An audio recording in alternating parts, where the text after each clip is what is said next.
4 o'clock on a Monday. You know what that means, don't you? It's time for another exciting episode of TAXITV Live.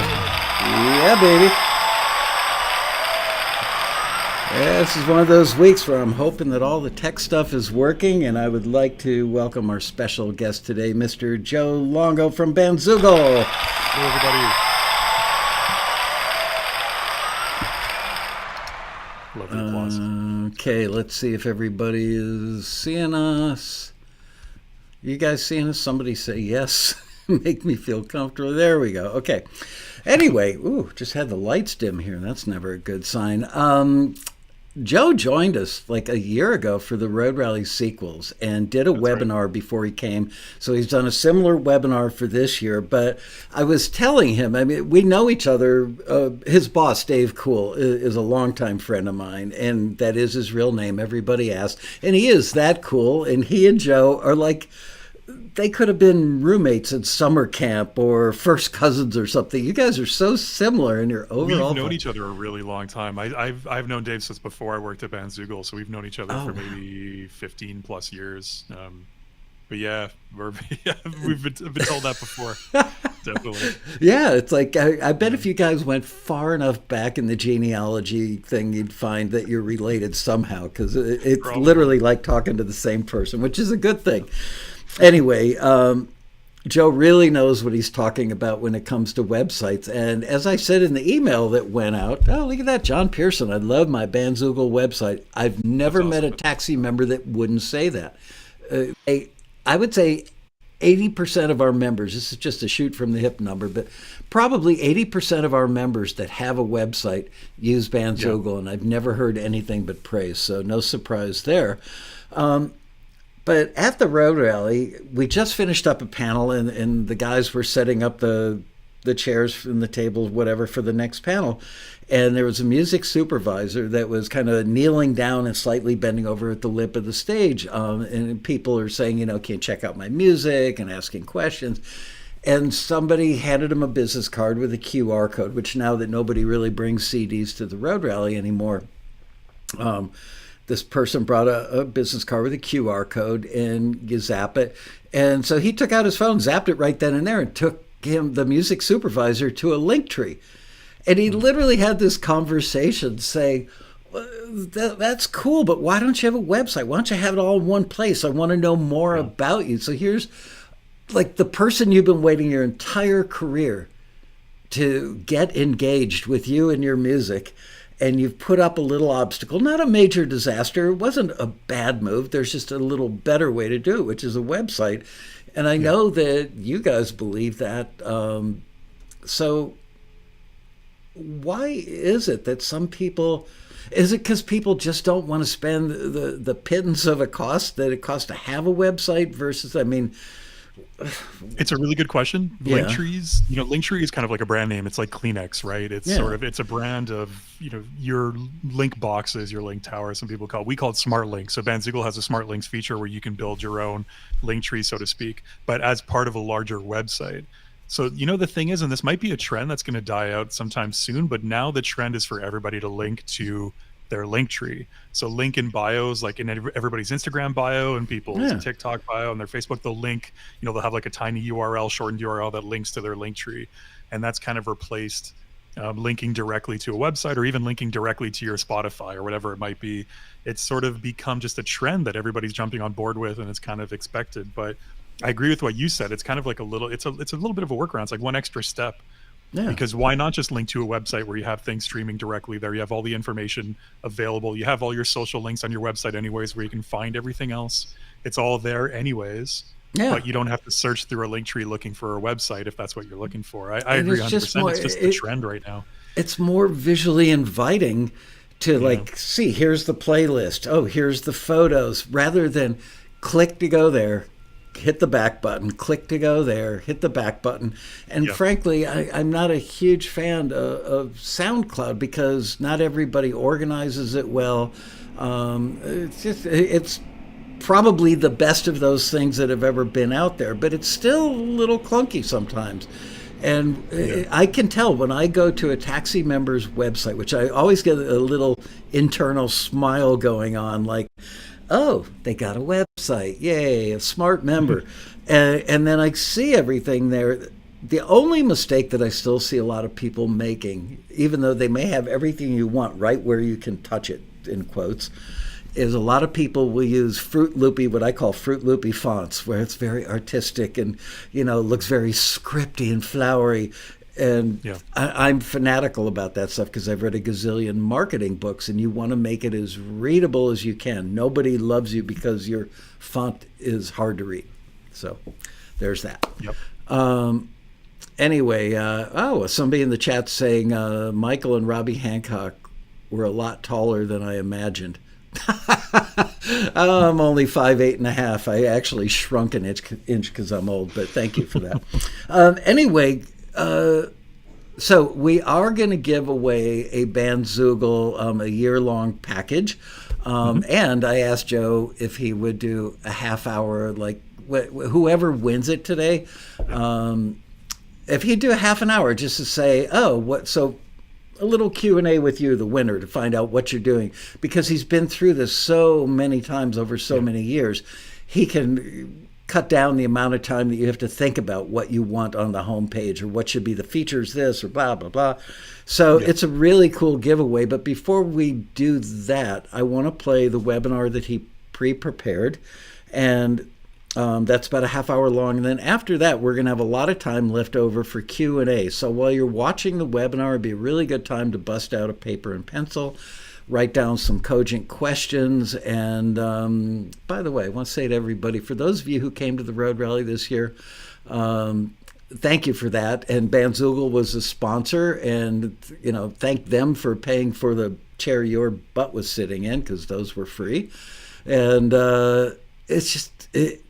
Honestly, Joe, it was the best rally. We've done 28 of them, and I'm not saying this is marketing hype or anything.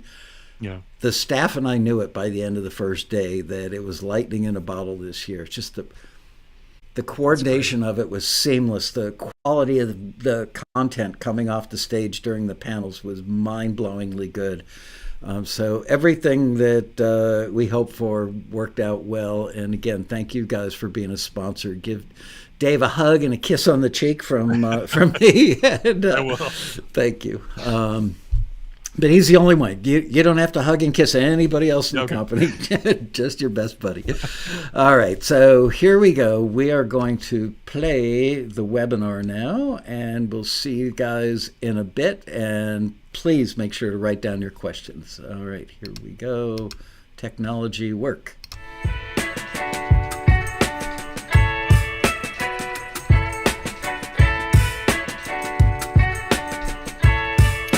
All right. Hello, everybody. Welcome. Thank you so much for coming to today's webinar titled How to Make a Website for Your Music. We're going to cover all the basics on what is Bandzoogle, how to use Bandzoogle, and how to build a band website, a fantastic music website for yourself and your band, or if you're an independent artist, a singer, songwriter, for yourself on your own. My name is Joe. I'm the Learning and Development Coordinator here at Bandzoogle. I run these webinars. I've given this one many times. It's one of my favorites, so I'm always really excited. We cover some really good, fun information that gives you a good background and a good solid base to work on if you're starting off and just building your site. All right, how to build a professional website for your music. So before we get started into this, let's go a little bit over what is Bandzoogle. But Bandzoogle is a direct-to-fan platform and a website builder. So musicians can easily build a website and sell their music completely commission-free. This is something that you're going to see come up multiple times in this talk. In our over 20 years of existence, Bandzoogle has always been for musicians. Our slogan is to be for musicians by musicians. Everybody who works at Bandzoogle is or once was a musician themselves. And so everything that we do is really to help support the independent musician. And a big part of that is taking zero commission off any money generated through your website, which in this industry is kind of unheard of. So you keep all of your money for any sales, for music downloads or merch that you make through your website, or even if it's through crowdfunding, if you use our fan subscription feature, which is kind of like Patreon to collect recurring money every month from your fans, that's completely commission free too. So founded in 2003, so as I mentioned, just over 20 years old. We are celebrating our 20th anniversary this year. And currently we power well over 60,000 websites for musicians around the world. That number is climbing constantly. In fact, I believe now it's in the 70s, but huge amount of independent musicians that Bandzoogle helps support right across the world. Some of the features that we offer on Bandzoogle websites: you get a free domain name and web hosting with any of our plans. Again, commission-free music and merch sales. We have an integration with a company called Printful that is a print-on-demand merch fulfillment service. If you're curious about that, I definitely recommend looking into what is Printful, and you can even, we have help articles on Printful as well that you can access while on a free trial if you click on your help tab in your account. And what Printful does is it allows you to sell any kind of merchandise with your own colors and branding on it through your website. There's no upfront money required. They make everything when you get an order. They ship it. They take care of everything, and you get your cut of the sales. So it's kind of like no upfront cost. Whereas it used to be, if you wanted to sell t-shirts, you'd have to go shop around, find a t-shirt printer in your area, and then there'd be a minimum order of maybe like 200 t-shirts. You'd have to drop a couple $100, get boxes of t-shirts, and then hope you sell enough to break even, if, maybe make a profit. Whereas this way, you're just going to, whatever you sell, you're going to get a cut of it, and there's no upfront cost. So profit is kind of guaranteed in that sense. Gig calendar and ticket sales. So we offer that ability to add those to your website. Ticket sales is one of my favorite features that we have. You can sell e-tickets to any event that you create through your website. We have mailing list tools built in, so no need to use a third party like MailChimp or Aweber, for example. You can go right into using our mailing list tools that are built in and available right there in your account. Tip jar and crowdfunding tools, so people can leave you a tip to help support. And like I mentioned, the fan subscriptions, they can pay you every month as a recurring payment in exchange for exclusive content. And that is what fan subscriptions are, that last point there. Currently, this number is well over 100 million in commission-free sales made through Bandzoogle websites. We currently offer over 100 beautiful mobile-ready themes that are there for you to choose from. You can switch your theme at any time without affecting your content. So you can go in there and choose a new theme if ever you want to freshen up the look of your site. It's really quick to do, really easy to do, and the themes are really customizable. Once you're poking around, even if you're just in the free trial, looking around at the edit theme tab and the customization options there, and it's pretty incredible the amount of control that you have over customizing the different colors, the fonts, the font colors, the section colors, button colors, so on and so forth, the size of your header image, the placement of your site title or logo. There's a lot that goes into customizing every theme, and it's very, very intuitive. No experience required to use. You don't need to know any coding or anything like that. It's really, they always say, or I like to say, at least I've heard this used before, but I applied to Bandzoogle, is if you can attach an image to an email, you can use Bandzoogle. It's as simple as that. It's just clicking around and giving it a little bit of time to figure out where, understand where everything is and understand what does what. Just takes a little bit of experimenting and scrolling through the different customization options, but they're all very straightforward and easy to use with no experience required. This is a little screenshot showing the point-and-click editor I was just talking about. So you have color pickers like this one here, where you can choose from a color wheel to customize your font colors, to customize section colors, menu background colors. And also if you do have a set branding already in colors that you've already decided upon for your brand, you can paste in a hex code here too, of course, to get that exact color that you're looking for. We have what are called preset pages. So what preset pages do is they let you create a page really, really quickly, and the page comes complete with suggested content. So it doesn't fill in the content for you. It's not going to create a bio for you and your band automatically. It's not an AI tool in that sense, but what it'll do is it'll place our features on the page to give you a suggested content layout. So let's say you say, I want to create a bio page, an about page for myself. You can choose the about page preset page type, and it'll recommend, okay, well, put some text here, put a picture here, maybe put a photo gallery beneath it, put a music streaming player, maybe put one of your tracks there. So it'll give you a suggested content layout for your page. So it does the sort of framework for you. And then you can just click on each one to upload your custom content, add your custom pictures, copy and paste in your text or type in your text, and you're good to go. So it removes the challenge that some people have when it comes to, they say with authors, with writers, there's the blank page effect where you're staring at the blank page, and just overcoming that blank page and putting down the first couple of sentences is the toughest thing for an author to get over. And it's kind of the same thing with design, right, at any level. So if you're putting together a website and you're just staring at a blank page for your about page, you're like, oh boy, I've never done this before. Where do I put the text? Where do I put the images? What's going to look the nicest? What's going to be the best, most efficient layout? This takes away that question for you, and it just makes it a lot quicker and it organized. And of course you can customize it from there, but it gives you a base suggested layout to work with. And we have a whole different whole different list of different page types that you can choose from. So it's not just the about page, like I said in my example there. Every kind of page you could possibly need for your band website, there's a page template, as we call it, or a page type for it that'll give you that suggested content layout. It makes it a lot easier and quicker. So you can connect to any of your external streaming services or social media platforms using our My Sites features. So interconnectivity in that sense is really, really key. Having that sort of seamless transition from social media to your website, but also from your website to any streaming platforms and your social media as well. You want people to be able to navigate kind of seamlessly through wherever they can find you and not have to search too much for what they're looking for. So we offer the ability to do that. We also have very detailed fan data. So you can go in there and find out how many people are visiting your website, how many people are visiting specific pages of your site, how many streams or downloads are you getting on specific tracks, and where are those people coming from. So very, very valuable data. And this will come into play again in a little bit. We'll talk about this again. But valuable data that you don't get from social media profiles.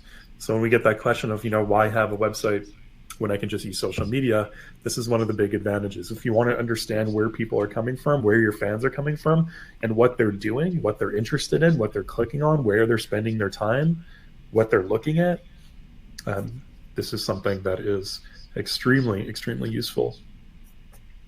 So here we go. Let's get into that. 4 reasons why you would want to drive fans to your website as opposed to a social media profile, for example. Number 1 would be you own the address. So as opposed to an Instagram profile or as opposed to a Facebook profile, let's say, it's a little slice of the internet that you own, and fans will always be able to find you there. Whereas social media profiles, there are some that are pretty in place. They're pretty established, right? Like Facebook has been around for quite a long time. So the odds of Facebook going away anytime soon probably are low, but there are plenty of other social media platforms that come and go.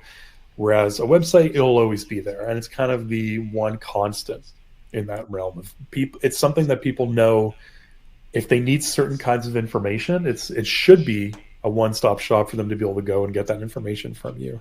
And that's still very much the case in music for bands. You own the experience, which is a huge one, right? So when people go to a Instagram profile or a Facebook profile, it's the same. Sure, you customize the images and the posts that are on there, but the look of it is the same. The experience is the same. The flow is the same. Everything's in the same place. It's a standard profile that people are viewing.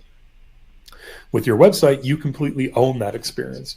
And that's extremely valuable. I would imagine as an artist, that was something that was always valuable to me.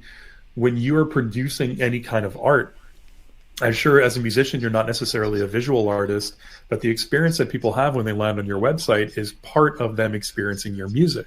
It's the same kind of thing as in when you used to, I might be aging myself, well, vinyls are still a thing, but when you buy a physical album, right, you get home and you open it up, whether it's a CD jewel case or a vinyl or cassette back in the day, even though those are starting to come back now, you open it up, you put it on, you're listening to it, and then you start going through the album artwork, you start looking through the packaging, the pictures that are on there.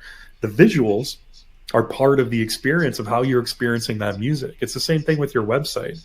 It's extremely important. So as people are listening to music, as they're maybe listening to it externally through something like Spotify and they're on your website, or they're using one of the music players on your website and playing and listening, streaming some tracks, and they're looking at the imagery, what they see when they land on your website right away. Do they see a video? Do they see your album artwork?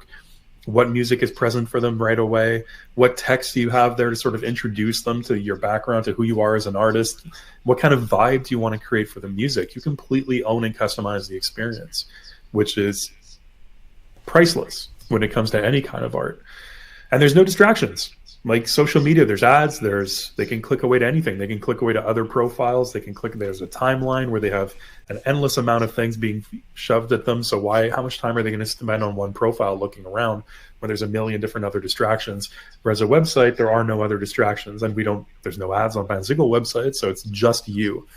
And it's just your content the way you want to present it. Like I mentioned before, you own the data, so you can come back and find out where people are coming from, how much time they're spending on your site, which is something you don't get to this extent with social media. And you earn more money by selling direct to fan through your website with us because it's commission free than you would by selling through something like Apple Music, for example, exclusively. So let's take a look at who your website's audience is going to be. For you to figure out how to build a website or what you should put on your website, you need to understand who your audience is. This is a big thing because you're designing your website for the audience. So we have 3 different categories of people who are going to be viewing your website. There's potential fans, there's current fans, and there's industry and media. Okay, so these are kind of the 3 categories of people that we put into potential visitors to your website. So let's start off potential fans. Who are potential fans? These are people who have heard about you or have stumbled across you online through a Google search or some other way. So they're not fans of you yet, but they're on your website. So they're there to learn about you. They don't know much or they don't know anything about you. So what kind of content do you want to have on your website for potential fans? Well, you want to let them know what's your story.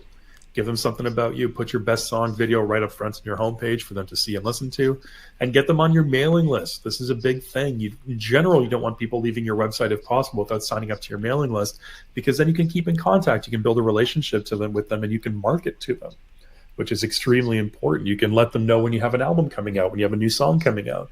You can let them know when you have an exclusive sale going on in your merch store and t-shirts are 20% off. Get them now while they're hot, right? So getting people to sign up to your mailing list is extremely important. And you can give incentives for people to sign up to your mailing list. Through our mailing list feature, you can offer a free download in exchange for people signing up to your mailing list. And that's there in the feature itself. You check a box, select one of your songs that you've already uploaded to your site, and boom, when somebody enters their email and signs up, they'll get a free download. And you can have that, front and center there, let people know. You can add the text to the mailing list box really easily. Say, hey, sign up to our mailing list, get a download of our latest single for free. And right away, there's incentive. Hey, why not? Get a free song, I'll sign up. And then they're on your mailing list and you can communicate with them. You can build a relationship with them. Then you have current fans. So for people who are already a fan of you and they're coming to your website, what kind of content do we want to offer these people? Well, let them know what's new. Look at your website as a source of information.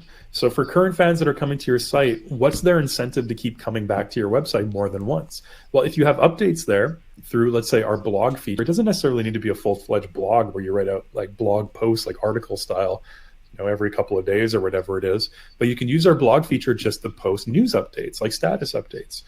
You can just say, hey, today off to practice today, meeting up with the bandmates here on our way. And, we're going to be working on this song and this song. Post a couple of pictures behind the scenes of you all getting to the jam space or starting to sit down and write. And you can do that semi-regularly, and that keeps people coming back to your website for information. So blog posts, photo galleries, you can keep photo galleries updated relatively regularly as well. So you can make sure that just like you do when you post a new photo to social media, you can post it to your photo gallery as well. Limited edition products, package deals, and crowdfunding. This is a big one to get fans coming back to your website. You can update your website regularly with limited edition products that are on a limited run. And through our merch fulfillment service, you can do this real easily. You can create new products all the time. Just design a new product, pick a new t-shirt style through their product builder, slap your logo on it with your colors, stylize it however you want, and say, hey, look, I'm offering 50 of these t-shirts in a limited run. Get them now for a special price, and it's only for sale through your website. And then you can market that through your mailing list. Let everybody know, like, hey, check out this cool t-shirt I designed. There's only 50. Get them now, just to give people incentive. Like, oh, I should go buy it right now. There's only 50. So things like that are great ways to get current fans to your website. And again, get them on your mailing list. That's always key. Excuse me, getting over a cold. And then industry and media. This is the third category of people that are going to be visiting your website. So what kind of information do we want to have for industry and media? Again, latest news activity, that's a constant. What makes you unique and different? So that can be done through the text you use in your bio and also your updates. Always have your best song video up front for industry and media as well. And a press kit. This presentation won't focus too much on what is a press kit. If you are curious, you can definitely pop over just to Google and put in Bandzoogle electronic press kit, and you will find a wide array of information. We have YouTube videos, help videos that we've put together, quite a few of them. Some of them you might see my face on.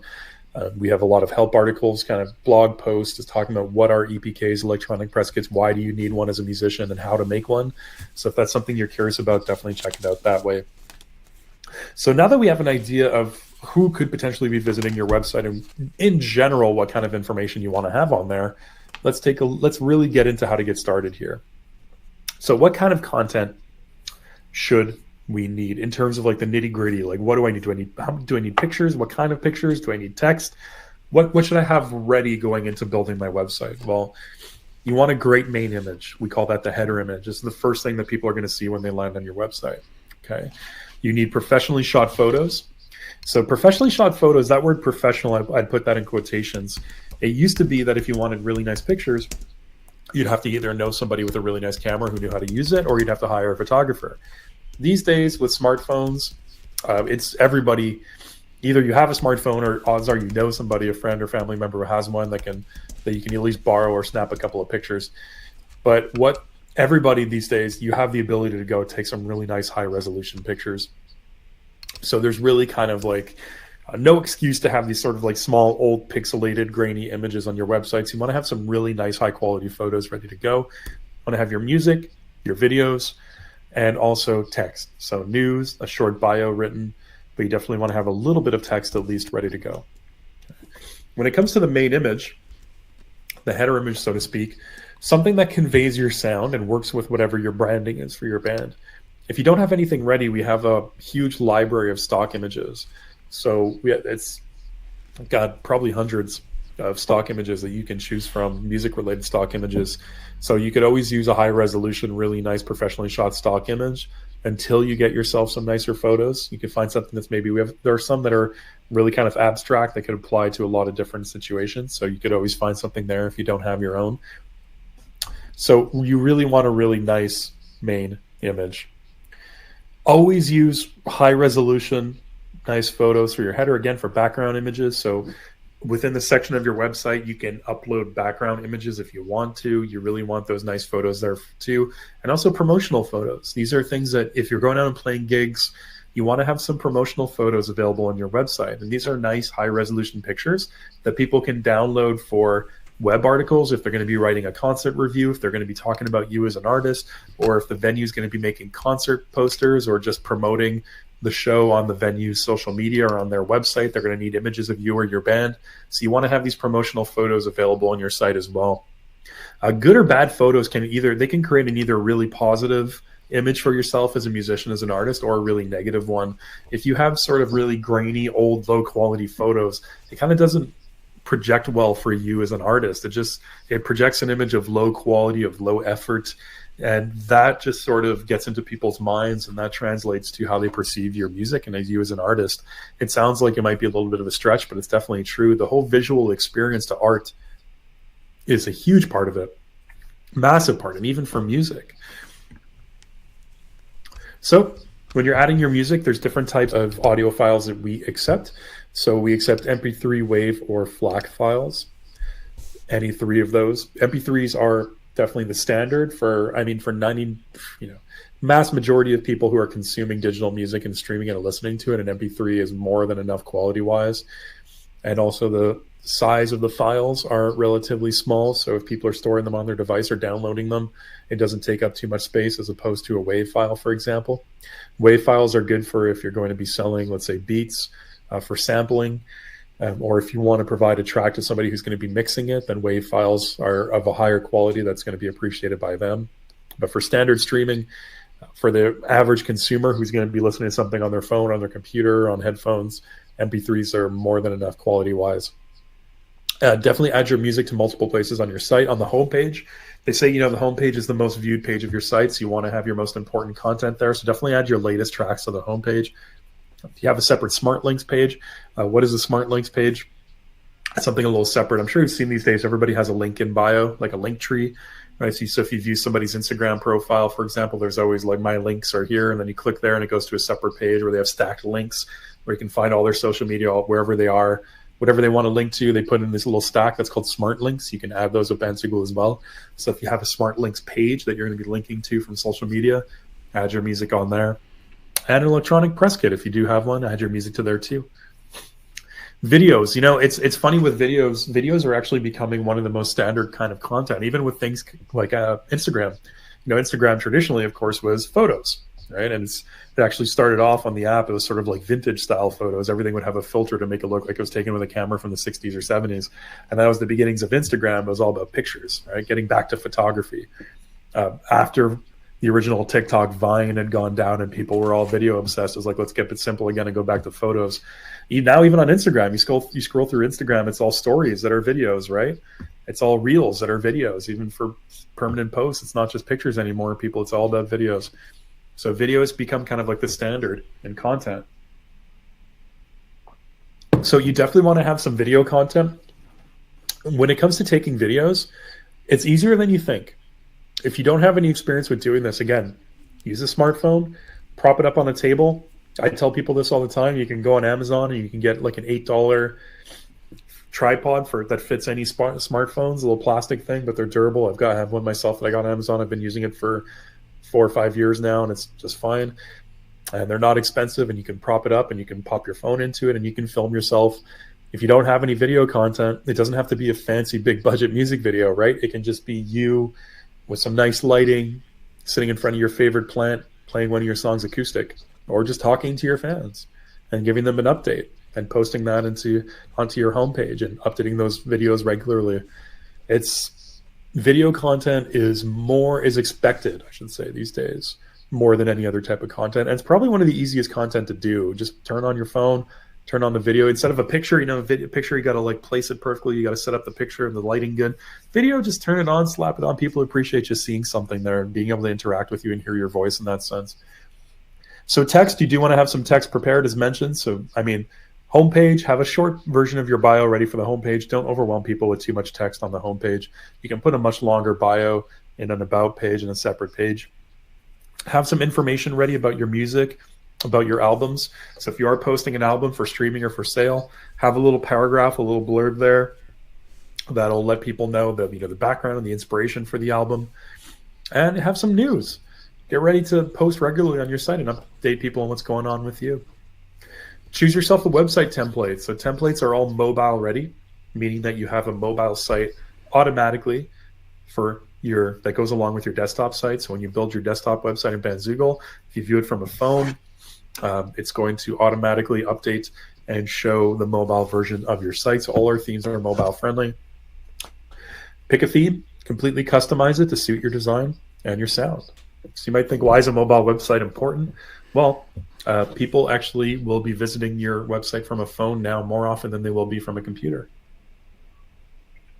If you think about it, people are on their phones all the time. And that's the majority of the time the way people are going to be visiting. So you want to have a completely seamless mobile experience for your website. You want to make sure that the e-commerce is completely seamless. If somebody adds an album to their cart and checks out on their phone or from their computer, you want it to be as simple and as easy and as clear as possible on both, which it is with Bandzoogle websites. It's all taken care of automatically for you. Also, Google tends to heavily punish people who don't have mobile-friendly sites in the website coding. So make sure that your search engine optimization, as we call it, is maximized and that your website will show up as high as possible when people search your name or your genre of music or your location. So why are templates important? Why even use a template? Well, there's no coding needed, right? So it's just a point-and-click system. So everything kind of fits into the template. It limits the amount of design decisions that you need to make, even though they're fully customizable. It just makes your job a lot easier. They're really quick and easy to update, and they're really easy to customize according to your style and your genre of music. When it comes to what template you should choose, it's a matter of taste. So what the templates do, and we'll see an example in a second, is they determine the positioning of your site title, your logo. They determine the positioning of your menu, whether it's a vertical menu or whether it's a horizontal menu. And they determine the size and placement of your main header image when they land on your site. So it's really kind of an aesthetic decision. What kind of look are you feeling for your website? What are you looking for? But also, what kind of main image are you working with? Do you have a main image that you really want to be the focus?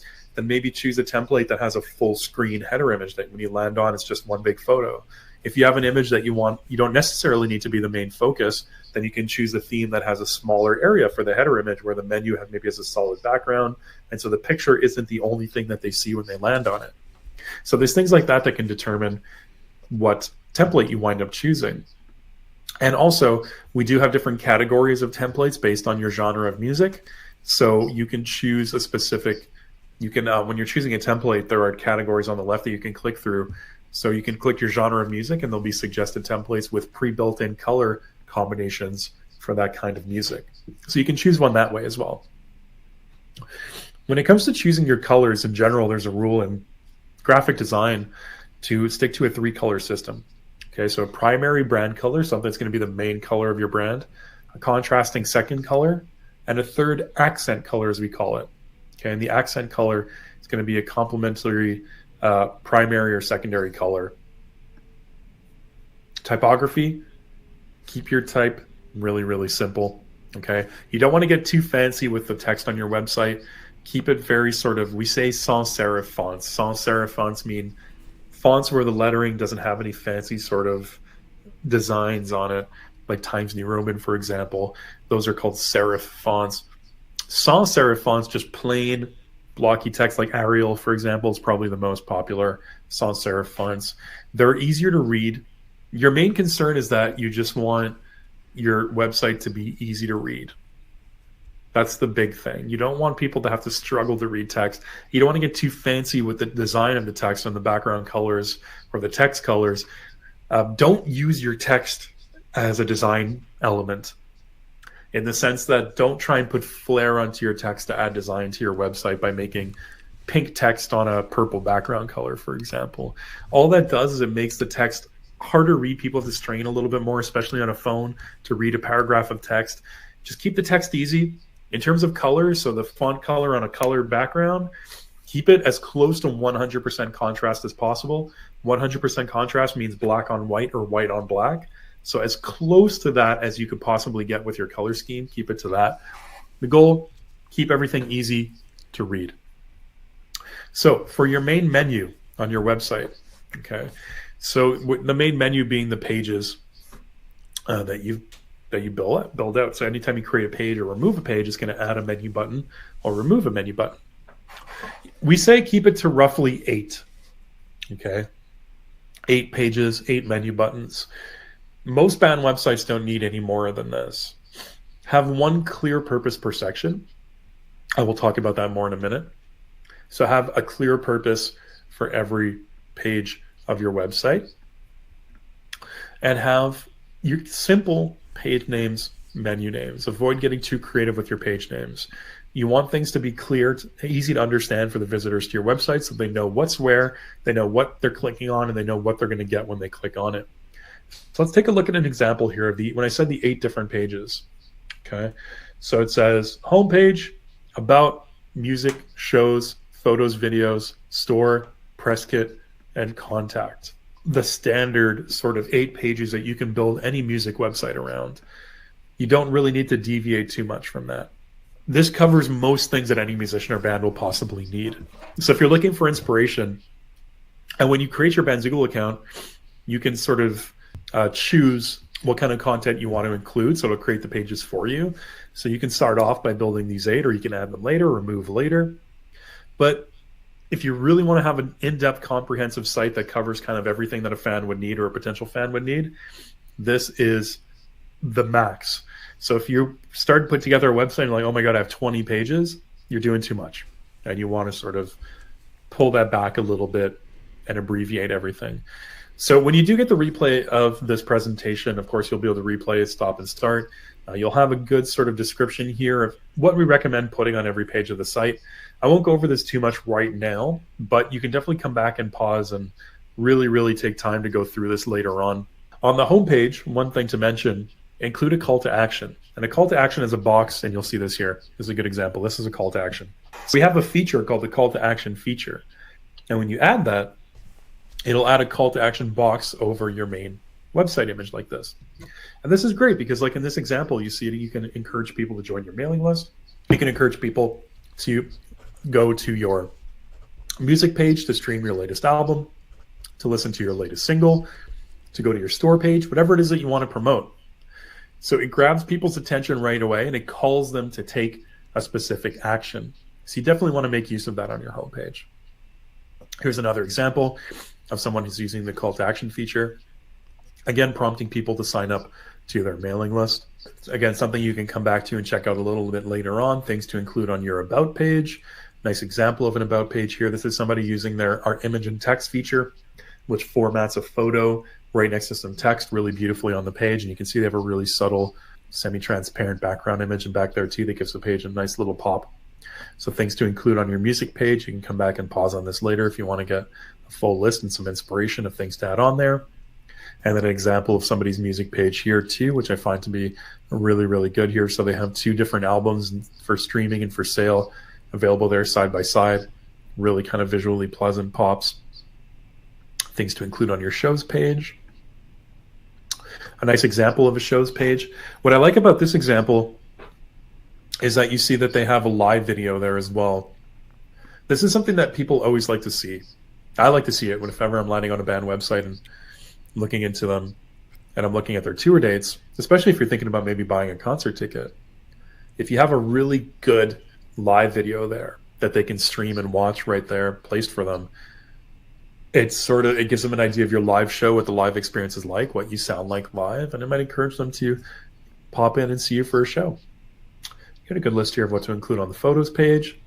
A nice example of somebody using our photo gallery feature with the mosaic view here on the photo gallery feature, which kind of puts like a little bit of an abstract sizing and layout to all the pictures, which is really cool. That could be a really nice design feature to take advantage of.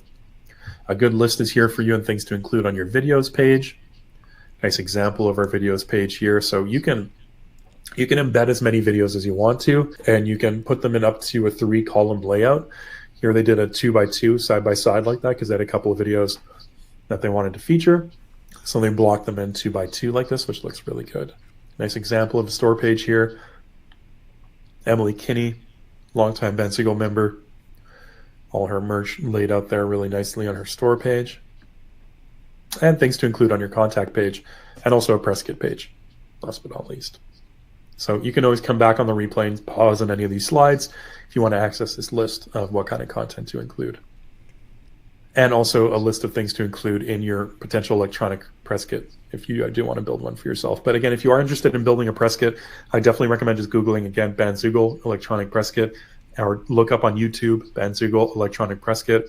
And we have a ton of great content on what is a press kit, how to build one, what to include, so on and so forth. So we've got you covered for that if that's something that you're curious about. An example of someone's nice press kit here. Another example of a really attractive looking press kit built on Bandzoogle. General FAQs about Bandzoogle. How much does it cost? So there's actually 4 plans now. This has been updated recently. 3 website plans and 1 separate EPK plan, which is just for building an EPK and not a larger website. But if you are looking to build a website, which is what this talk was about, there are 3 plans to choose from, starting at $9.95 per month. And you can lower that by prepaying for a year, which gives you 12 months for the price of 10. So you get kind of like 2 free months built into that. Does a Bandzoogle website come with a domain name and hosting? Yes. Every paid Bandzoogle website comes with a free domain name registration. And website hosting is all built in, so it's not something you need to worry about. Can I use my existing domain name? Yes, you can. Once your website's ready to go, you can point your domain name here if you already own a .com address somewhere else. Can I get an email address that uses my domain name? Absolutely, you can. You can buy email inboxes for a cost of $14.95 a year per inbox, which if you shop around is pretty on the lower end of standard pricing for this kind of thing. So it's a service that it's kind of like a bonus thing that we added a couple of years ago because people were asking for it and people were using external services for their email. And it's complicated to attach an external email service if your domain is here. So we just added it as a base service there so people can add email inboxes for cheap. Will my website show up in Google? Yes, a brand new website may take a bit of time, but all our websites are automatically submitted to all major search engines like Google. And it just takes a week or 2 from when it goes live, and then it gets indexed by Google, and we'll start showing there. Can I use Bandzoogle for my recording studio, music teacher website? Absolutely. Bandzoogle can be used for any purpose, really. We have some members that are electricians, plumbers, clothing designers, It's at its base, it's just a really easy to use functional website builder. So it can be used for any purpose, especially something music related like a music teacher or a record label.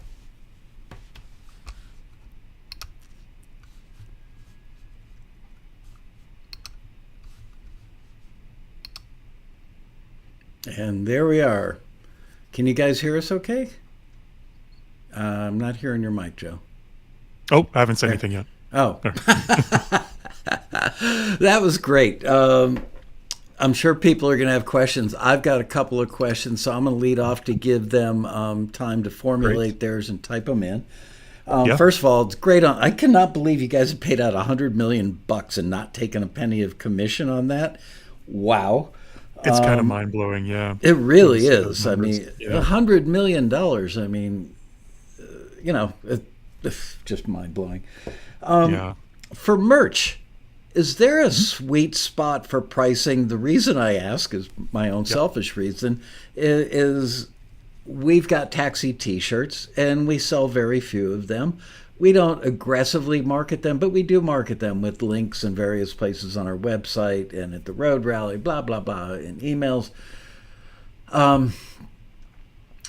We use Shopify and Printful, and it's hard to make much of a profit because Printful is not cheap. But then again, it's print on demand, and you're right.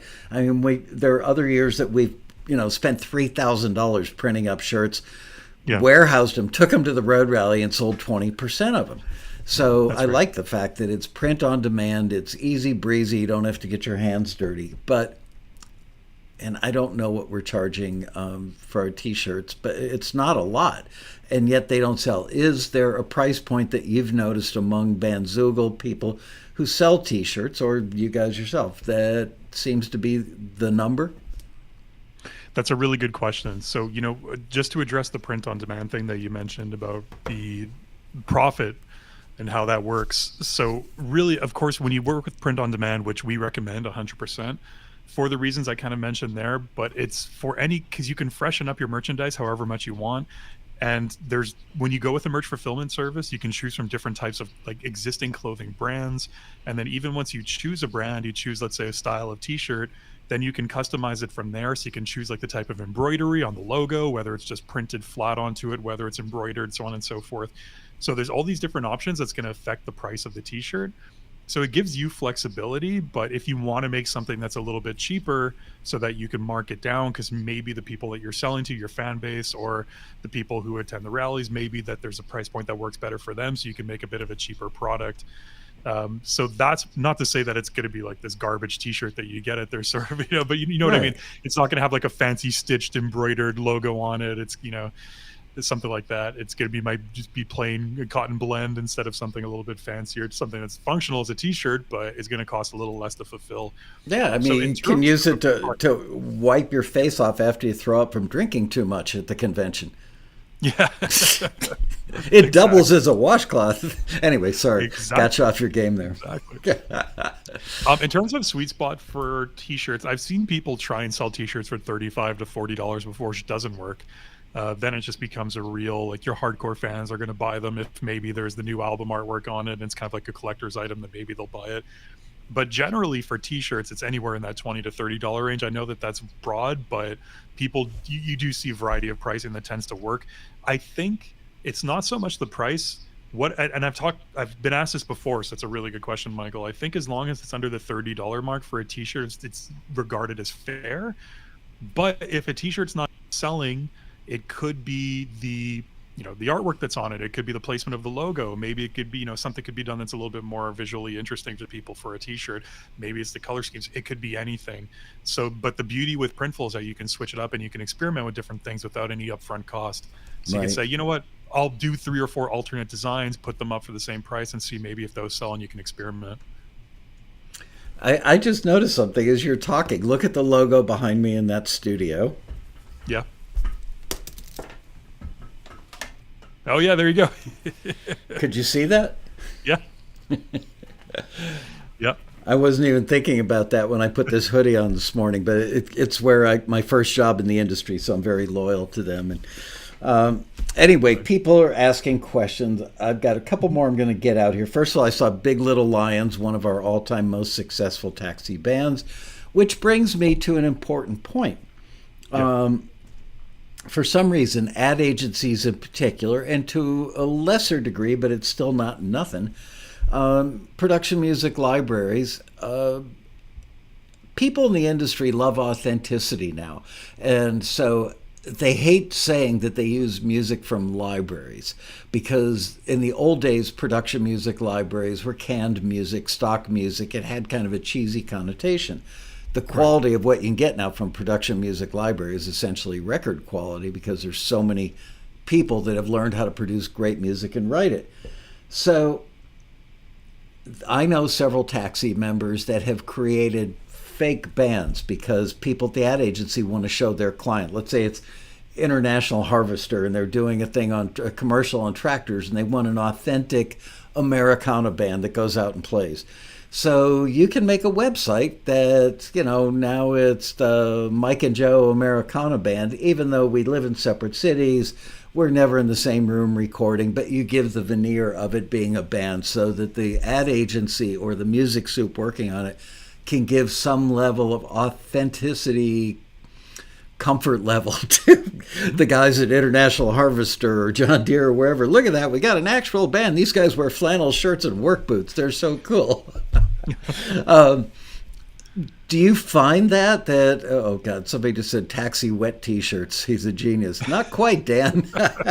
Not if you put it on this kid. Anyway. Well, that's what I was going to ask, who'd be the model. Right, so. Not me. Definitely not me.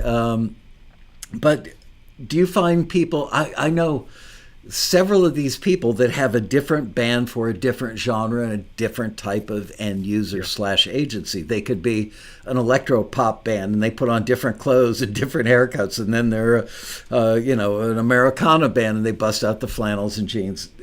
Do people do that, or is Yeah, especially these days, like you said, there's so many people out there now that are really good musicians and who can record at home and can put together studio level recordings and make them available online. It's so easy for people, and especially we saw that during the pandemic, people would start doing remote virtual bands, right? And that was the popular thing. They're starting to pop up all over YouTube, sort of like, the Foursquare, everybody in different location, their own feeds, and they're all looping together to play a song, but they're all in, pre-recorded in different locations. They just mix them together.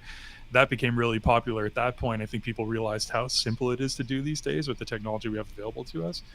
But yeah, I mean, you do see that because it's so easy to do that. And one thing that I can think of where that came up recently, I use YouTube's free music library a lot. You were saying how canned music used to be something that was considered kind of cheesy, and it had a cheesy sound to it traditionally back in the day. But now it's because I do a lot of work for people on YouTube. I'm a graphic designer by trade as well, and I still freelance doing that. And so if I do a lot of graphics for people's YouTube channels, a lot of video editing, and we'll use a lot of YouTube sort of canned music.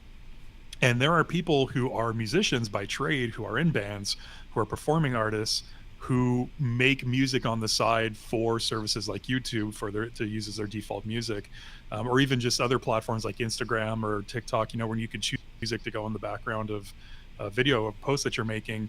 You can just search a general library. There's known songs, but you can also just put in a genre and find unknown bands, that will match a certain genre, and you can get them listed using distributors on any platform. So anybody can do that these days.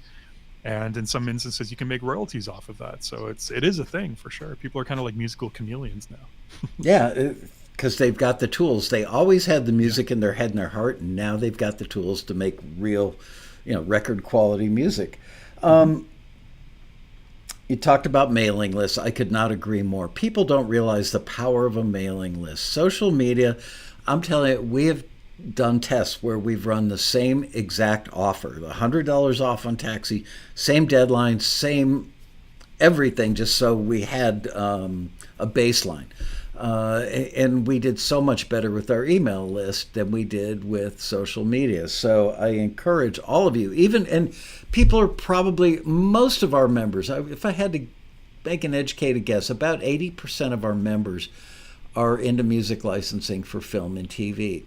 Some of those may be performing artists, some of them may do coffee house gigs, some of them may be touring bands that do sync on the side, but it's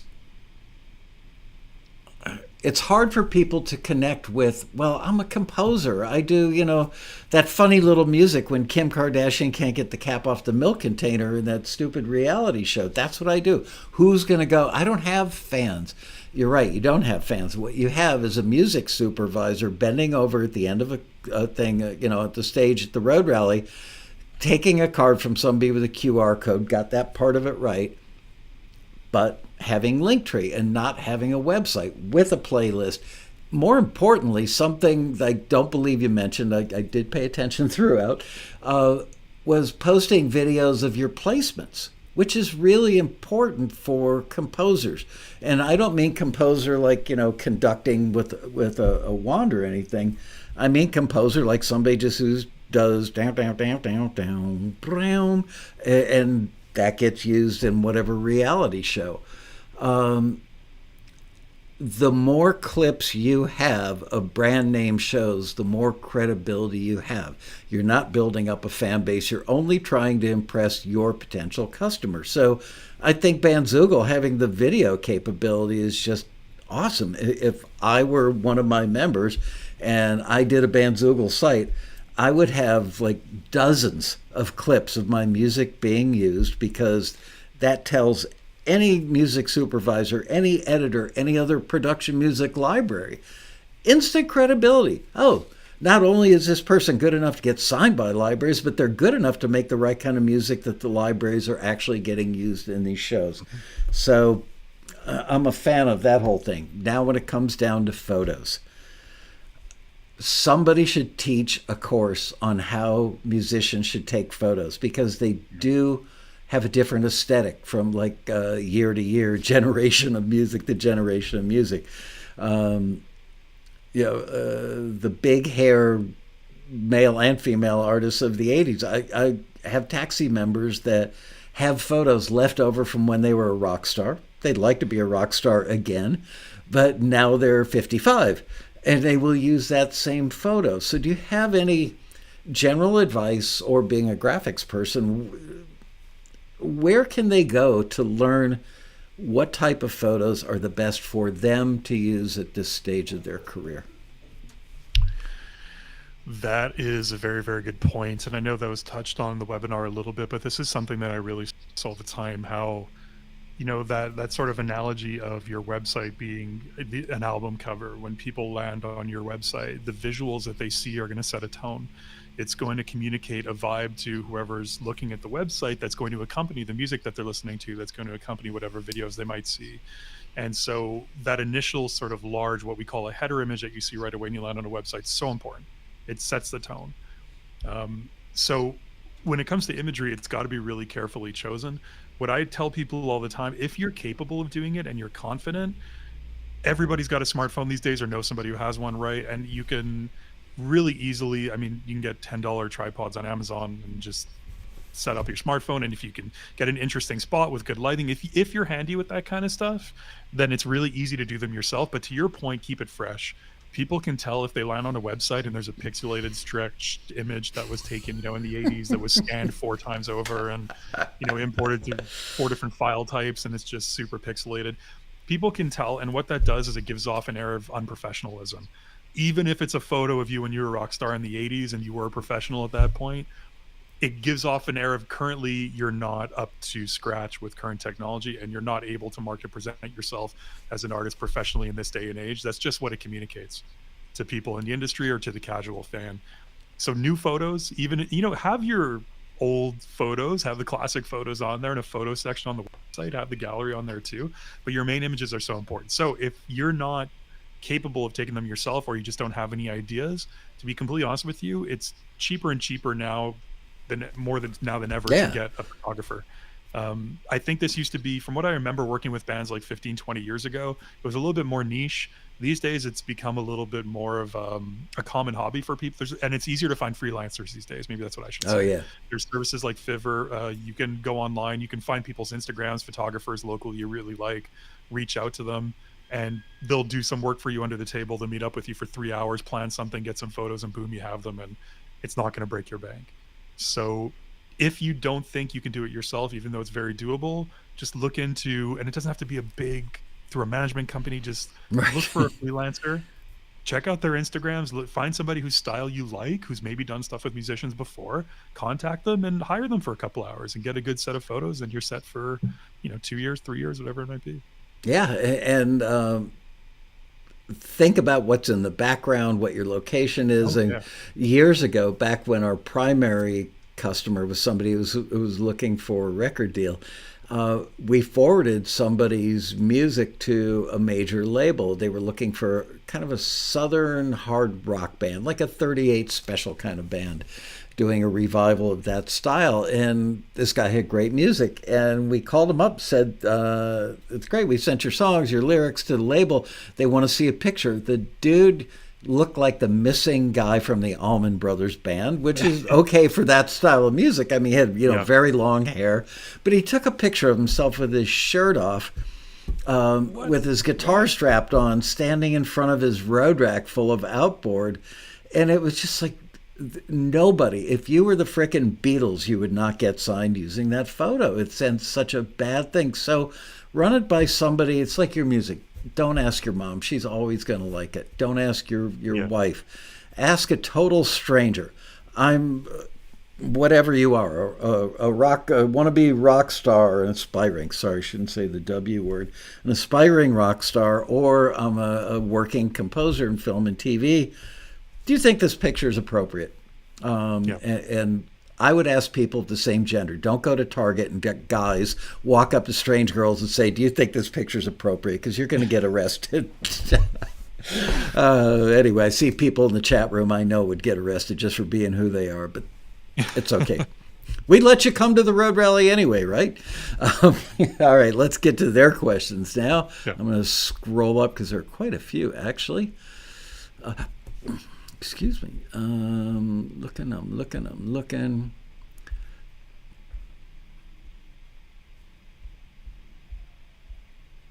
This one's from Marion Laird. Can we make divisions to lead the listeners to their preferred category of music if we make music in more than one genre? Yeah. Yeah, a lot of people will do that. So especially if you're a composer, or so what people will do is they'll have a main menu, let's say a menu button that says music, and then there'll be a drop-down menu, what we call sub-pages under it.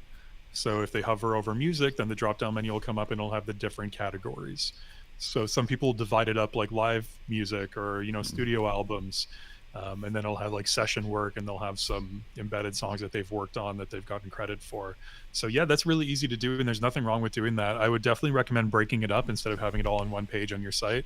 Just what I described, you can create a main page for music and then just sub pages for each division, however you want to divide it up, and have a separate page for each. That's great advice. Let's see, can we put more than one band? So it's a similar question, actually, it's the same person asking. So not only can you have subdivisions for genres of music, let's say that you're in a Celtic band and also you're in singer-songwriter duo, and maybe you're an electronic artist as well. So could you subdivide by that? But if each one is an artist name or band name? You could. I mean, look, technically you could set that up however you wanted to. I mean, we have a lot of Bandzoogle members that are record labels who do something similar. Well, they'll have, an artist menu button and a drop down of all their different artists, and each page is in the submenu is a page for a separate artist. So you could do something similar. The only downside to that, and this isn't me trying to sell you on multiple Bandzoogle accounts, is that it gets convoluted and gets a little confusing for whoever's visiting the site.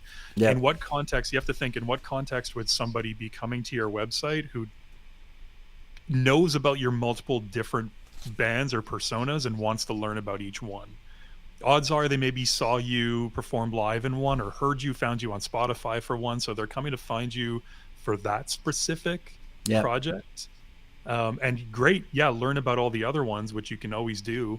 But if possible, I would recommend separate sites for each. If you have separate projects that you think warrant their own presence online, like their own website, it's cleaner to have a separate site for each as opposed to just a different page for each, because as a fan, as somebody landing on it, that gets really confusing, and that's a lot to browse through, and that's a lot to look through and digest. I could not agree more with you. It's a credibility buster because it makes you look cheap. And I mean cheap, like, yeah, they're not willing to spend another, $10-20 a month, whatever it is. Yeah. And also, here's a great example. I know a lot of musicians that are also into photography. And so they will have, the Michael Lasko website, click for Michael's photography, click for Michael's music. Which one is my brand identity? You got to be one or the other. So I think your point is really well taken. Do a separate website for each. And I know you guys well enough to know that you're not trying to pinch somebody for a second sale here. It's just not your nature. No. Here's a question from Peaches Krenko. By the way, great to see you at the rally, Peaches. And Marion, who was there for her first one. I'm trying to make changes and add things to my site. Where can I find a tutorial for this? Peaches, I'm guessing that you're talking about a Bandzoogle site because Joe won't know where somebody else's tutorials are necessarily. Well, good news for you is that in my role as learning development coordinator at Bandzoogle, I put together all these tutorials. So our YouTube channel is the best place to find that. So if you haven't seen it, just go search for Bandzoogle on YouTube. Everything's curated by me personally that you see on there. So you'll see my face on all the thumbnails and everything. But we have full walkthroughs on how to add content, how to use each section of Bandzoogle. Like there's a section to edit the overall template and the colors and stuff. There's a section to add, remove content. So we have very detailed walkthroughs of each. So I would start there. I would say start there, check out those videos. If you have any questions, our support team's amazing. I'm not just saying that. Like they've won a ton of awards, but the philosophy with them is that there's no wait times. You can jump into a live chat. You talk to a real person right away. There's no chat bots, and they will take the time with you and walk you through. They'll hold your hand if you need it and walk you through anything you need. So don't be shy. If the YouTube video doesn't help, reach out to the support team. They're awesome. They're all musicians. They're all great. So they can relate to anything you need. If you have any general questions about anything, you just want to chat a little bit, they're all really fun. They're all great people and really fun to talk to. So that's what I would recommend. Yeah, and Joe hosts regular coffee hours at his house. So his wife and his kid go in the other bedroom and they play with blocks or something, and Joe just hangs out in the living room with like 100 musicians. Now I'm joking, of course. Exactly.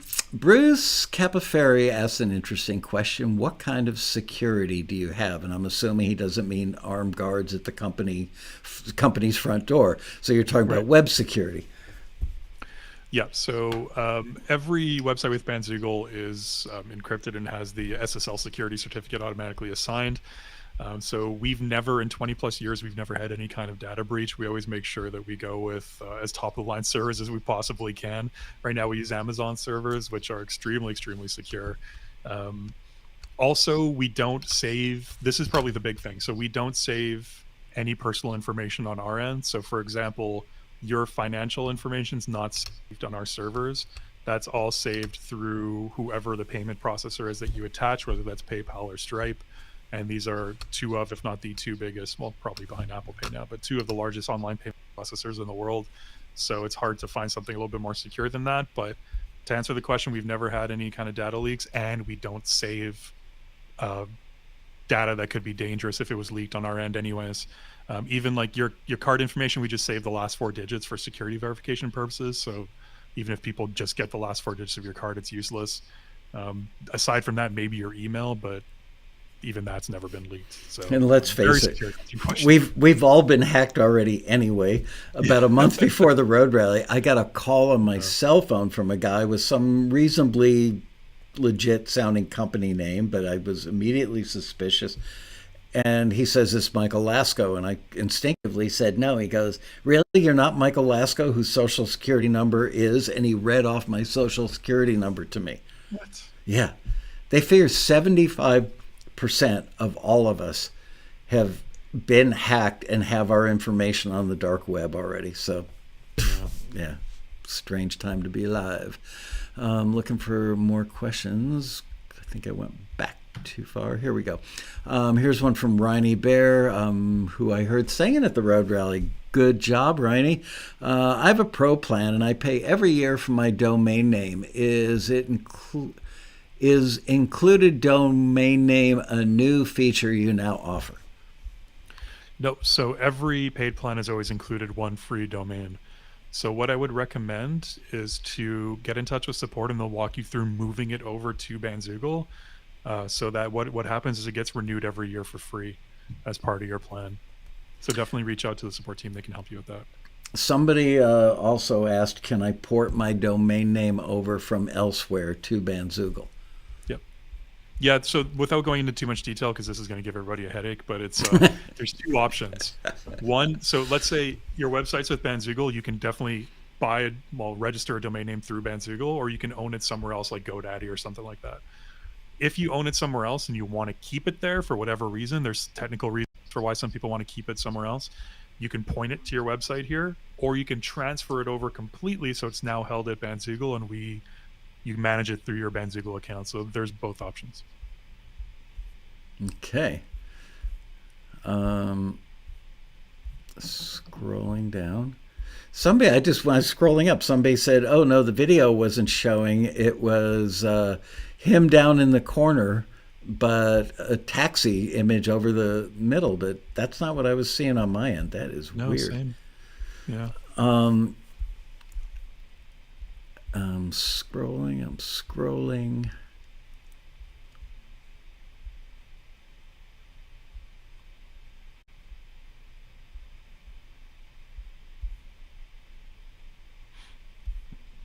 Okay, I've seen those already.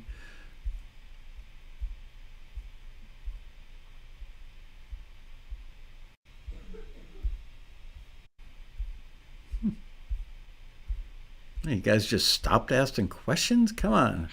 Guys. A lot of bad humor in there. Robbie Hancock is agreeing with me. Exactly right, Michael. It's exactly how I use it. He's talking about my suggestion to put up clips of every one of your placements. That it's just such a credit. You know, if a music supervisor or an editor from a show, anybody on the pro side of the industry reaches out to you, the way to instantly get that door opened wider is to not sit there and list off every credit you've ever had in your life, but pick the top 2 or 3 and spew those out, and you will instantly have credibility with them. So why wouldn't you want to use that wherever you could?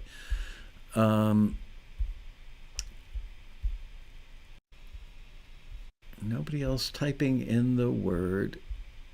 There we go. Can someone use video of a commercial? This is Bruce Capaferri again. Can someone use video of a commercial, TV show, etc., if it has their music in it without our I don't understand how you worded this. If it has their music in it with our permission, you mean, does the show give you permission? Put it this way: if it's on YouTube, you can probably use it. Is my feeling. On your website? Yeah. If you're just embedding YouTube, it. Yeah, it's embedding, exactly. Yeah, so it's fine. If it's on YouTube, it's fine.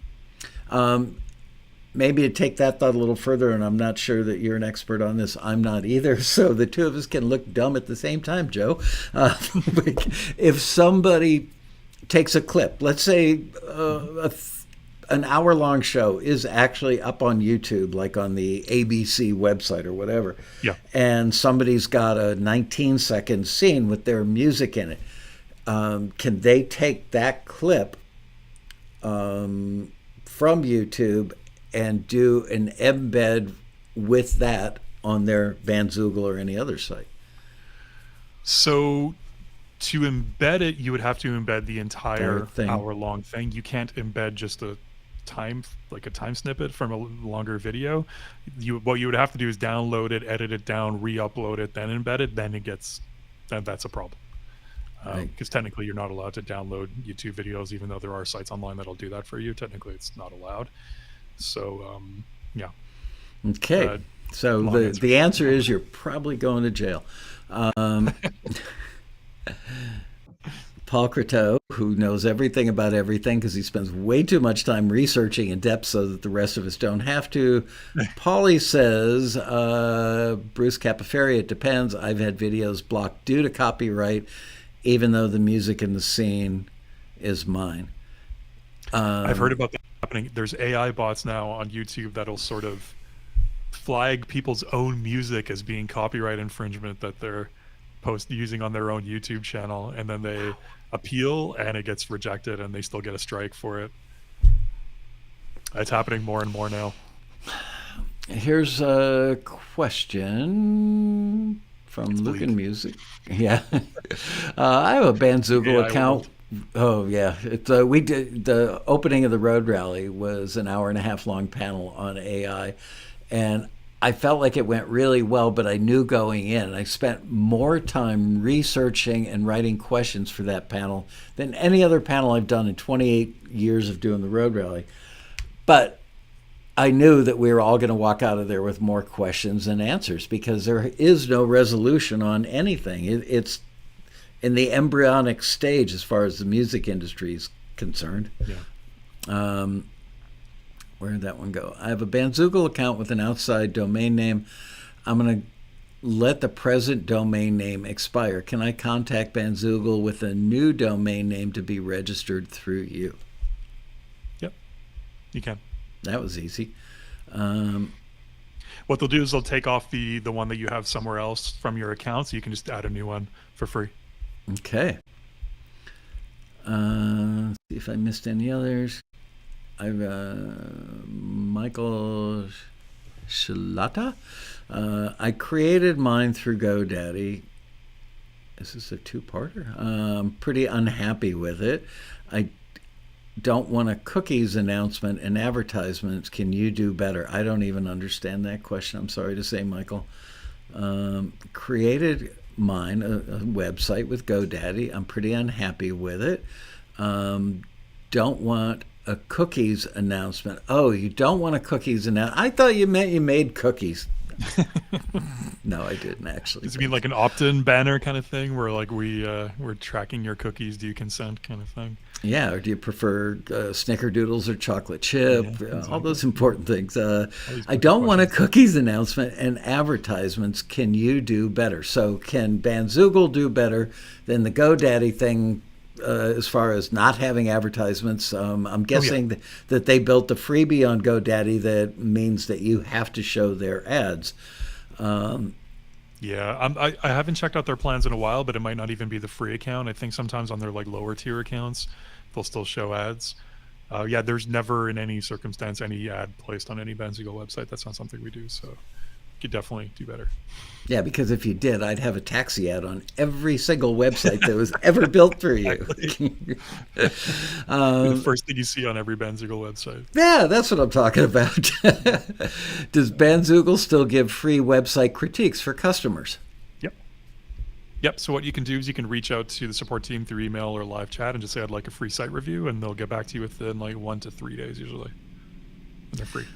Okay, Nancy Simone's question, relayed by Peaches Cranko.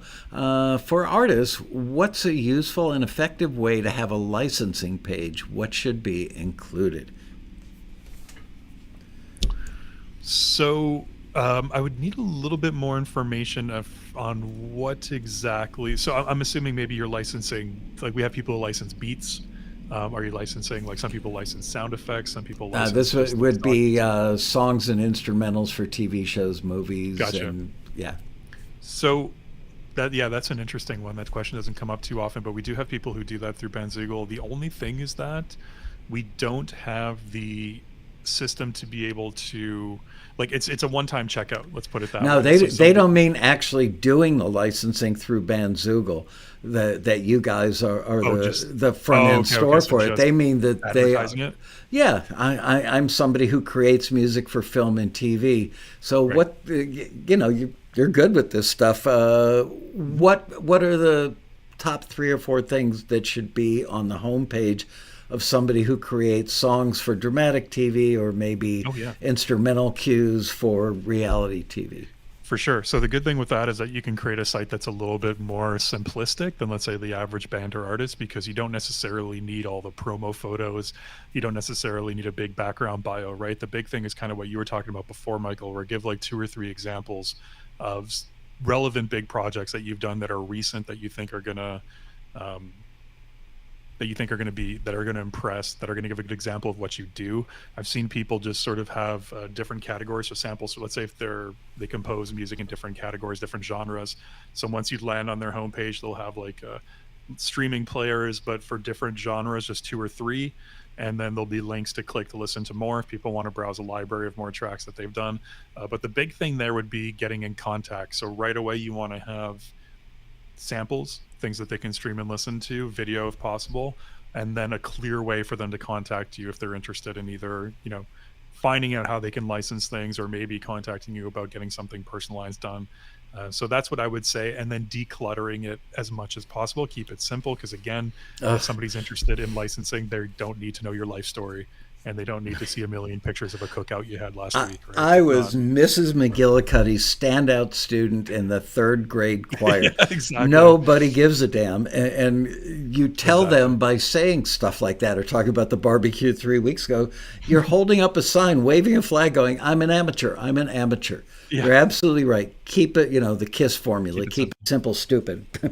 Not that I'm calling you stupid. But yeah, people they think that the more stuff I include, the greater chance I will have of success. But they don't understand that they're sending people all over the place. They're also raising that flag going, I don't really know what I'm doing yet. So all those little cues tell people that you are amateurish and early in the game. So, here's another thing. If you have a contact thing, which absolutely you should, and they click and they fill out the contact form, don't check your contacts. Make sure that it relays to something on your phone that you're going to see every day. I can't tell you how many times in Taxi's 32-year history where we've reached out to a member because somebody in the industry reached out to us and said, I'm trying to get a hold of this person, and I can't. And we had one guy who was the Bruce Willis movie Looper, which I just saw actually on Netflix or something over the weekend. They needed a country song that sounded authentically old guy country, didn't have to be very fancy, for a scene where Bruce Willis is in a diner. And it's just playing in the speakers up in the ceiling, off in the background. And it paid $5,000. And they were trying, the music supervisor got this gentleman's music through Taxi. And he's reaching out to this guy and getting no response. So finally, I called the gentleman up, and he was an elderly guy, probably mid-70s, I would guess. And he goes, what? They want to license my music. How much do I have to pay? And I said, no, they pay you $5,000. For what? For using your music in the movie. Are they going to take my music? No, they're not going to take it. They're only going to rent it for this movie, and you're going to make money, and you're going to continue to make money for the rest of your life because it's a Bruce Willis movie. He knew nothing. They couldn't get a hold of him. And when I reached out to him and he was giving those answers, I said, I don't think this is going to work. Let me call them and I'll call you back. And as soon as I told them what was going on, they're like, all right, we got a second choice. We'll move on to that. He blew $5,000 of probably another $5,000 in residual money over some period of time just by not having a great. He should have had a way for them to contact him, and he should have called them back in 5 minutes or less. That's the speed at which business is done in the music licensing business for film and TV. Pretty much everything these days. Would you want to contact Delta Airlines to change your seat on a flight and have them get back to you a week later? No, nobody does. What's an efficient way to present the tracks for music supervisors? Do you guys have a webinar yet specifically for film, people who make music for film and TV? Because if you don't, I would love to. I know these people intimately, probably better than my own kids, actually. And I would love to help you because I know the language they speak. But yeah, that's a very valid question. What's the best way to is having licensing a good menu term, and what is an efficient way to present the tracks for music supervisors? If I can answer the first one, Nancy, for a menu item, I would call it license this music or license my music, not just licensing. That's a little more descriptive and still short enough that it would fit in a pull down or pop up or whatever. Mm-hmm. Is there any precedent set by other people who are in similar part of the industry where they have found one way of listing the music? Do they do it typically by genre, or here's my newest material, here's material that got used recently? Any rhyme or reason that you've noticed? I haven't seen any kind of like trend that runs through everybody. Everybody kind of handles it a little bit differently. It depends on how much material you have in your library. It depends on if you do work for different types of music. Like some people do like sound effect work, some people do actual scores. Like one of my friends who works actually at Bandzoogle, he has a band, but he also does a lot of score work, and he does personalized scores for creators and influencers and people who do who have YouTube channels or who are looking for specific sort of stingers for the content that they're making, like little 3-4 second sound bites. So he does that specifically. So if you go to his website, for example, I don't know if it's still up, I haven't checked in a couple of years, but he had a site just for that project where he would do this kind of stuff. He would just have like right away, he would have what his latest project was, and that would be featured right away as soon as you land. So to be an example of this is kind of like a resume. This is my latest work. I worked on this TV show. I did this for this musician, this for this creator, and it would have like little streaming samples of what he did. And then after that, it might look like a regular resume in the sense that it would be like maybe 2 or 3 of the latest things with a link to a page that's more of like a full, discography, so to speak, where you can see everything that they've done, presented in a way that's not too overwhelming. But I would say it works the same as anything else, where you don't want to bombard people with too much right away. So in terms of presentation, back to what you said before, Michael, your last 2-3 things, maybe 3 is a good number there, and anything that's kind of minor or small, maybe you could choose to omit that. That's your discretion, but maybe your last 3 big projects that you worked on have those prominent right away. If you try to be all things to all people, you end up being nothing to anybody. I mean, truer words were never spoken. And I know that you want to just like give them every possibility to want to work with you and latch on to you. So I do a little, it's the old adage, if a music industry person, a professional from a record label or a music supervisor or a production music library owner asks you, what kind of music do you do? I do rock, I do pop, I do country, I do R&B, I do Afro beats, I do electro, I do this, I do that. That person in the industry, by the time you get to the third thing, is thinking not credible. Because a true pro would say, I do several genres, but the one I've been most successful with and usually get asked to do is this. And now you've opened the door for them to exercise their curiosity and say, well, what are some of the other genres? But the fact that you gave them a very succinct answer and said, this is the one I'm most successful with, you've implied success and credibility, and you've given them a little something, some breadcrumbs to follow you down the path of, what else do you do? Just my advice. Yeah, I could not agree more. And if I could just add one thing to that. Sure. If you feature just your last, let's say 2 or 3 projects that you worked on, instead of having a list of 50 things on there, building off what you said, that gives a feeling of this person is invested in what they're working on currently. And projects are meaningful to them, because if you're featuring 3 of your last projects when they land on the website, it'll be like, okay, these last 3 things that they worked on were important enough for them that they're really featuring them here. And we understand that they've done things in the past, but they live in the present, so to speak, with their work, and they're invested in what they're doing. They put themselves into what they're doing, and they're making it sort of front and center. Like if you go to big composer, like if you go to a website I saw recently, like Danny Elfman, right, who's probably one of the, if you go to Danny Elfman's website, it's not going to be a mishmash of 10,000 things. It's going to be what's the last big project he worked on, and the site's going to be branded towards that last big project. Or, he has like a touring, he did at least have a touring show in Vegas, I think, that he was doing. So that was kind of like front and center. But whatever his last sort of big projects were are going to be at the forefront on the homepage that you see right away. And so it's kind of like, what are you doing now? It's like a big band. When you go to a big band's website, it's going to be branded to their new album. Even though they have a discography of 30 albums, when you land on the website, it's going to be, what have you done recently? Because that's what's relevant. That's the present. So I think it's the same thing for this. Like, whatever your latest projects were, focus on those and show those, and have a place where they can see what you've done in the past, but show that you're always evolving, you're learning. And the last thing that you did is the most important thing to you, because you should be always evolving and learning. So that should be the best thing I did, was the last thing I did. Yeah, it's and I understand the back and forth, the mental challenge of, okay, I had a really big placement in that Bruce Willis movie Looper, but that was 11 years ago or 13 or whatever it was. Do I put that front and center because it was my biggest placement with a big star, or do I do the most recent thing, which was a little indie film that nobody knows about?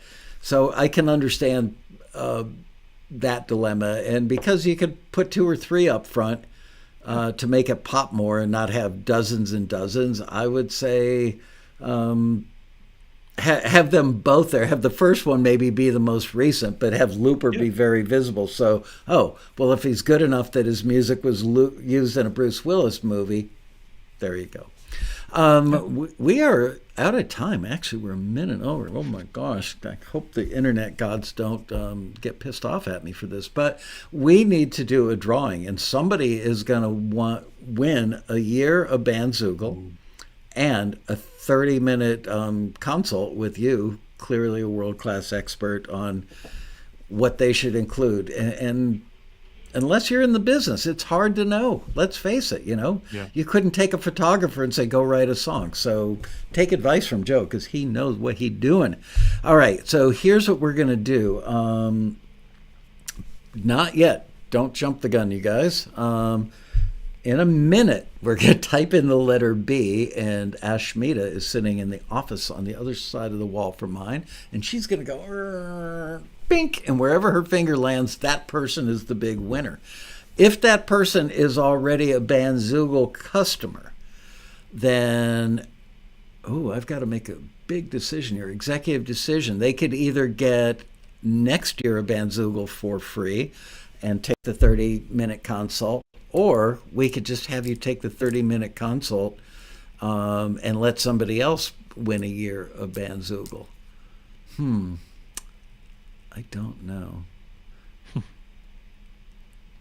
You know what? If you're already a Bandzoogle customer, I don't want to mess up their back end, their bookkeeping, accounting, however it's processed. So, if you're already a Bandzoogle customer, you get a half an hour with Joe, and we'll let somebody else who's not yet a customer experience all that is wonderful about Bandzoogle. And I say that because I mean it. It's not just because they sponsor the Road Rally. We don't bring in sponsors that we want. Unless we would buy the product or use the service, we don't want that sponsor, because people can see through that. And I don't want anybody feeling like, they're forcing this down my throat. I love these guys because their ethos is like our ethos. Go to the end of the world to make your customer happy, and there you go. All right, so starting when I say go, type the letter B as in Bandzoogle. 1, 2, 3, go. Everybody's going, not yet, not yet. Get a lot of B's. Yeah.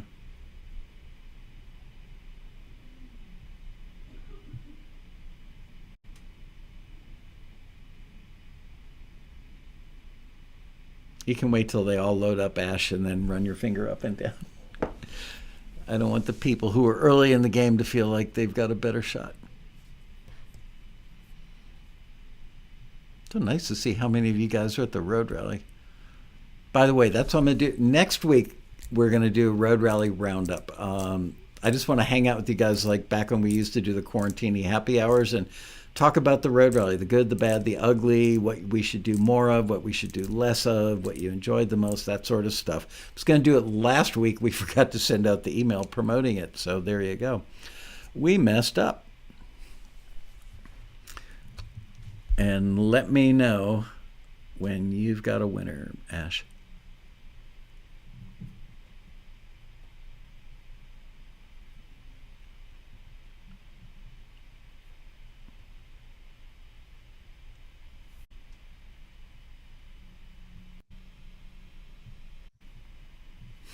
Michael, you got to do another 10 years at least of what, in prison?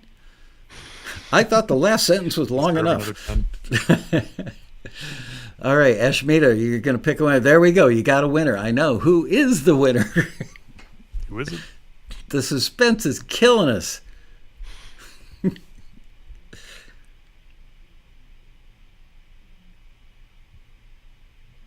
Hello, Ashmita. Would you post the winner's name? Michael's still paying his dues. Laura Principato, yay!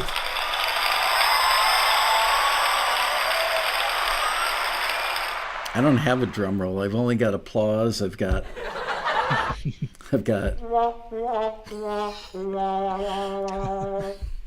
Anyway, well, congratulations, Laura. So here's what you should do. Liz was out today. I gave every staff member a free day off to rest up from the road rally. And today was Liz's day, so I hope she's enjoying it.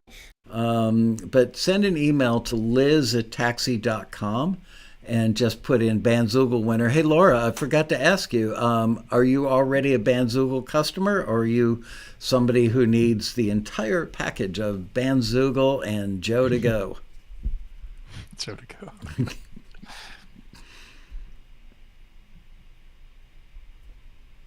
I'm waiting for an answer. Oh my gosh, the episode is so over time.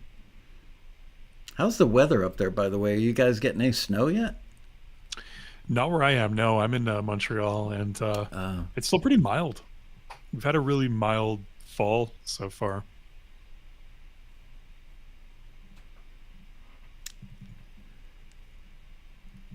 She's already a Bandzoogle member, but needs a consultation. Okay, so let's do one more drawing, and we'll give somebody else a thing. So here you go for somebody who don't bother entering if you already have a Bandzoogle website. Should have said that last time. Duh. All right, here you go, guys. 1, 2, 3. Letter B.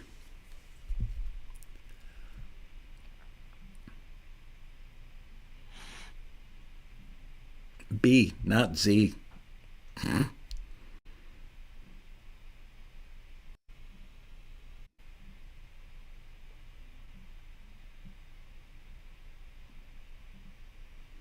I was writing thank you notes to all the panelists this weekend, and usually there's 3, 4, 5 people on a panel. So there's one panel that had Rob Shirelli, who's a 5-time Grammy-winning mixer, producer, guy who happens to be my best friend and lives 4 houses away from me. We've known each other for like 40 years.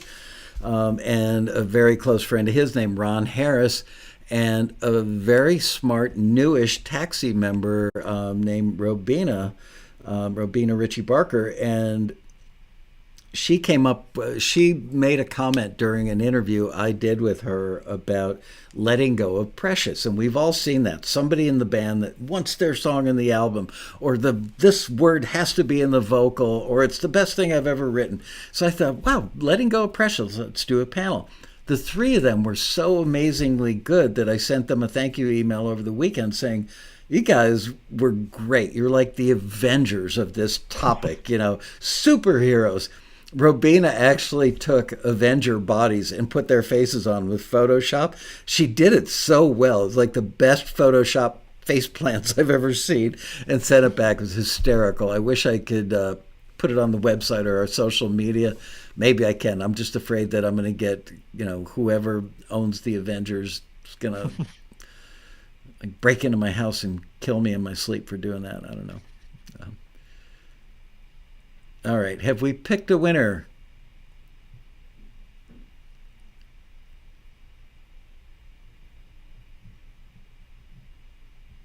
Marion Laird. That was such an awesome panel. Nancy Kalel is the winner. All awesome. Right. I know Nancy. She sent me a birthday card. That was very sweet. Anyway, all right, you guys, thank you. How can I get a message to you from a panelist? Email it to ashmita@taxi.com. Message from a panelist or for a panelist? I don't know. We'll figure it out. I don't know, Peaches. You strike me as a bit of a stalker. I may not be able to help you with this. She's the sweetest lady ever. All right, you guys. Anyway, Joe, that was great. I really, truly, from the bottom of my heart, believe that every single Taxi member should have a website, because whether you're a band, you're a songwriter, you're creating music to be licensed for film and TV, you need a place where people can go and get the whole picture and get it easily, and you look professional. Perception means a lot in this industry. As Matt Vanderbo said many, many times, he's one of our more successful members, has a gigantically outgoing personality.